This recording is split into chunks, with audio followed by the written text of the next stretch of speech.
বাড়ির আঙিনায় সারি সারি পাকা চৌবাচ্চা, প্রতিটি চৌবাচ্চায় খেলছে নানা প্রজাতির ঝলমলে রঙিন মাছ। গাইবান্ধার সুন্দরগঞ্জ উপজেলার প্রত্যন্ত গ্রাম সরকারটারি। এই গ্রামের যুবক সাগর সরকার গড়ে তুলেছেন রঙিন মাছের খামার, যে খামারের আলোচনা এখন শুধু গাইবান্ধা নয়, দেশের নানা প্রান্তে। আমরা আসলে অনলাইনের মাধ্যমে, আমার যেমন একটা পেজ আছে সাগর অ্যাগ্রো ফার্ম, এছাড়াও আমরা বিভিন্ন ফেসবুক বা রিসেলারের মধ্য দিয়ে আসলে এই মাছগুলো সেল করে থাকি। আমাদের এখন ওইভাবে কাউকে যাওয়া লাগে না, আমাদের যে রিসেলারগুলো আছে ওদের মাধ্যমেই সারা বাংলাদেশ আমরা ডেলিভারি করে থাকি। বেগম রোকেয়া বিশ্ববিদ্যালয় থেকে স্নাতকোত্তর শেষ করার পর চাকরির পেছনে না ছুটে 44 শতক আয়তনের পুকুরে তৈরি করেছেন নিজের কর্মক্ষেত্র। সাগর দেখিয়ে দিয়েছেন চাকরি নয়, নিজের উদ্যোগেই গড়া যায় সফলতার গল্প। এই যাত্রায় তার পাশে ছিল বেসরকারি উন্নয়ন সংস্থা এসকেএস ফাউন্ডেশনের RMTP প্রকল্প, যা তাকে দিয়েছে পরামর্শ ও আর্থিক সহায়তা। কোনো উপকারভোগীকে নির্বাচন করার পরে তাদেরকে আমরা প্রশিক্ষণ দিয়ে থাকি, কিভাবে তারা মাছটা চাষ করবে এই পদ্ধতিটা সম্পর্কে ধারণা দিয়ে থাকি। ধারণার পরে আমরা তাকে টেকনোলজিটা দিই, ডিজাইনটাই দিই, দেওয়ার পরে তারা ওই নিজেদের মতো করে এই প্রকল্পটা বাস্তবায়ন করে এবং আমরা তাকে সর্বোচ্চ সহযোগিতা প্রদান করে থাকি।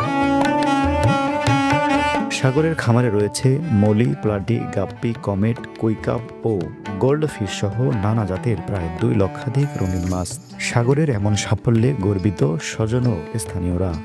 আমার ছেলে সাগর সরকার, সে বেগম রোকেয়া থেকে লেখাপড়া করে। লেখাপড়ার পর সেখান থেকে আর কি রঙিন মাছ চাষ করার উদ্যোগ নেয়। ওই উদ্যোগ নেওয়াতে আস্তে আস্তে আমিও দেখশুন করি, মাছগুলো পালে আমারও ভালো লাগে। এসে চাকরি বাকরি না করে এসে উদ্যোক্তা হিসেবে কাজ চালা যাচ্ছে, লোকজনও আইসে আমারও ভালো লাগে, দেখাশুনে হয়, আইভাবে ভালো হচ্ছে। সাগর মিয়া চাকরির দিকে না তাকিয়ে সে নিজের উদ্যোগে রঙিন মাছ চাষ করতেছে। তো এটার জন্য আমরা এখানে দেখার জন্য এসেছি।